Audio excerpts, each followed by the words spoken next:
আসসালামু আলাইকুম রহমতুল্লাহ বরকাতুহ। ভাই অনেক কষ্ট থেকে কথাগুলো বলতেছি। দীর্ঘ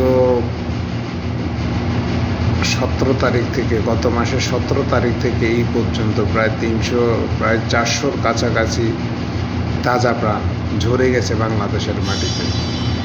কিন্তু আমরা বাঙালিরা এখন পর্যন্ত শুয়ে আছি, আমরা চুপচাপ, আমাদের কোনো প্রতিবাদ নাই, আমাদের কোনো নাই। স্টুডেন্টরা আর কত করবে?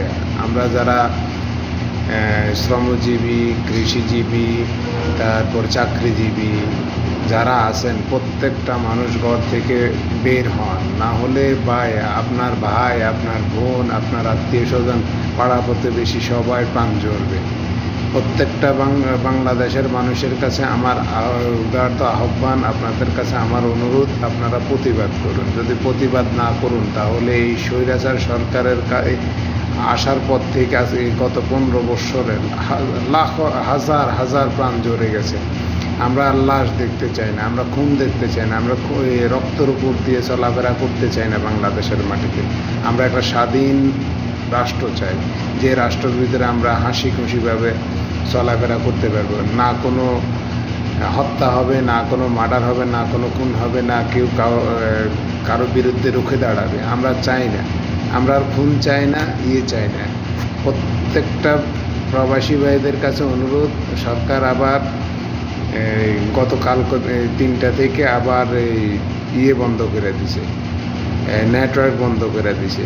আপনারা রেমিটেন্স পাঠাবেন, আবার সরকার আপনাদের টাকা দিয়ে আপনার ভাই, আপনার আত্মীয় স্বজনের, পাড়া প্রতিবেশী, এলাকা, ছোট ভাই, বড় ভাই, ওদেরকে গুলি করে মারবে।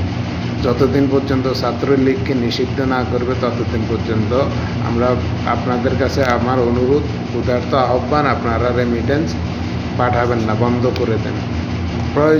প্রয়োজন ছাড়া বেশি টাকা দেওয়ার দিবেনই না, পাঠাবেনই না। আপনাদের কাছে আমার অনুরোধ। না হয় এই 15 দিনের মধ্যে আপনারা হিসাব করেন, এই পর্যন্ত প্রায় 300-350 ওভার হয়ে গেছে তাজা প্রাণ, যেগুলা ভবিষ্যৎ প্রজন্ম, তারা কিন্তু আমাদের না।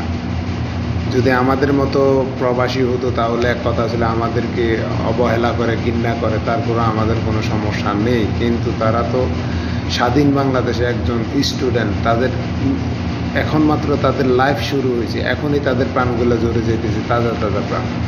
ভাই, সবার কাছে আমার অনুরোধ, আমার ভিডিওটা অবশ্যই শেয়ার করবেন বেশি বেশি করে, এবং প্রত্যেকটা মানুষকে সতর্ক এবং সচেতন হওয়ার জন্য বলুন, যাতে আওয়ামী লীগ, ছাত্রলীগের বিরুদ্ধে রুখে দাঁড়ায়।